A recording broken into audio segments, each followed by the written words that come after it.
Look, I think what's really important here is to understand the dynamic. The president is basically saying there's this horrible war. It's been going on for 3 years. It is a bloody stalemate, a meat grinder type war, and he wants it to end. How does it end? It's very simple. The only way it ends is if Vladimir Putin comes to a negotiating table. And right now, President Trump is the only person on earth who has any chance whatsoever of bringing him to a table to see what it is he would be willing to end the war on. Now, maybe their claims or what they want, their demands will be unreasonable. We don't know, but we have to bring him to the table. You're not going to bring him to the table if you're calling him names, if you're being antagonistic.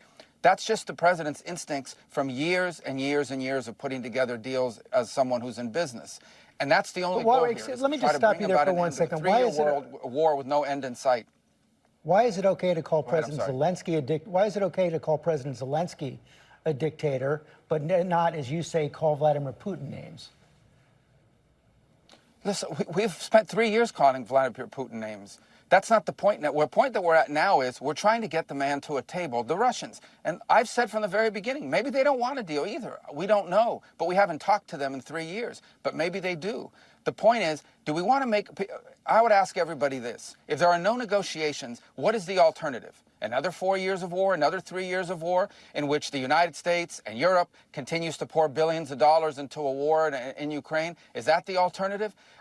I've asked every foreign minister I meet with, tell me your idea of how this turns out. Most don't have a plan. A few have said, well, let's give them another year of fighting. A year from now, a year later, after another year of death, another year of destruction, then maybe Putin will be ready to negotiate at that point. That doesn't sound like a good plan to me, and it certainly is not a plan the president's on board with.